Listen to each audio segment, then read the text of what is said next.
Hello friends, welcome to our Narpavi kitchen. இன்றைக்கி மரவள்ளிக்கிழங்கு உரப்படை எப்படி செய்யலான்னு பார்க்கலாம். அதுக்கு 2 டம்ளர் அரிசி ஊற வச்சிங்க. மரவள்ளிக்கிழங்கை நல்லா ஸ்லைஸ் பண்ணி வச்சிங்க.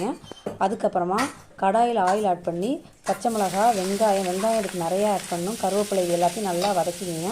அதுக்கப்புறமா ஊற வச்ச அரிசியும் மரவள்ளிக்கிழங்கையும் தனித்தனியாக அரைச்சி வச்சிங்க.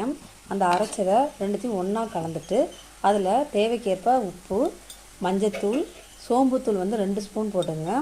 அதுக்கப்புறமா மிளகாத்தூள், தனி மிளகாத்தூள் அதில் ஆட் பண்ணிங்க. இது எல்லாத்தையும் ஒன்றா கிளறி விட்டுட்டு அதுக்கப்புறமா நம்ம வதக்கின வெங்காயத்தை அதோடு சேர்த்து அதையும் நல்லா கிளறிட்டு அதுக்கப்புறமா